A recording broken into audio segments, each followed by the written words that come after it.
জাতীয় নাগরিক পার্টি এনসিপির নির্বাচন পরিচালনা কমিটির পক্ষে বাংলা মোটর কার্যালয়ে জরুরি সংবাদ সম্মেলন করছেন নির্বাচন পরিচালনা কমিটির চেয়ারম্যান আসিফ মাহমুদ সজীব ভূঁইয়া। আমরা সরাসরি যুক্ত হচ্ছি সেখানে।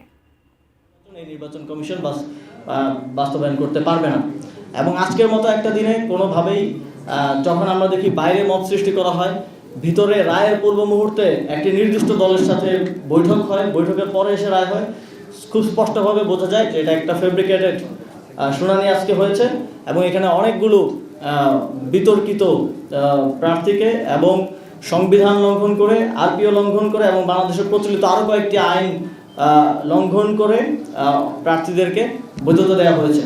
আমরা যদি ঋণ খেলাপির বিষয়ে আসি, চট্টগ্রামের একজন বিএনপির প্রার্থী আসলাম চৌধুরী, তিনি 1700 কোটি টাকা ঋণ গ্রহীতা বিভিন্ন ব্যাংক থেকে বাংলাদেশের এবং 1200 কোটি টাকার ঋণ খেলাপি।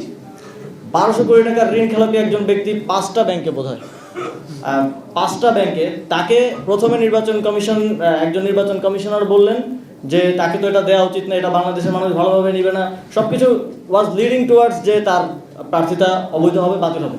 রোজকার সাধারণ খাবার এখন হবে অসাধারণ। প্রাণ স্বাদের মশলা, স্বাদ বাড়ায়, ঘ্রাণ ছড়ায়। হঠাৎ করে পাশে একটু কথা বলে তিনি বললেন যে এটা অ্যাকসেপ্টেড, মানে হঠাৎ করে আউট অফ নো হয় এটা অ্যাকসেপ্টেড। এবং ওনারা যদিও বাংলাদেশের প্রচলিত ঋণ খেলাপি আইন অনুযায়ী গ্যারান্টার ইজ অলসো হচ্ছে ঋণ খেলাপি, কিন্তু ওনারা ইন্টারপ্রিটেশন করলেন যে গ্যারান্টার হিসেবে তাকে সেখানে দায় মুক্তি দেওয়া হলো।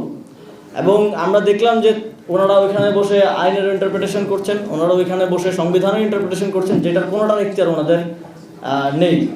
এবং আমরা অবশ্যই এই বিষয়গুলোতে ভবিষ্যতে আমাদের আইনি লড়াই চালিয়ে যাব এবং আমরা আজকে স্পষ্টভাবে বলছি যে এই নির্বাচন কমিশনের একটা সুষ্ঠু নির্বাচন, নিরপেক্ষ নির্বাচন আয়োজনের ক্ষেত্রে আমরা পার্টি হিসেবে জাতীয় নাগরিক পার্টি কোনো ধরনের কনফিডেন্স আজকের পরে পাচ্ছি না।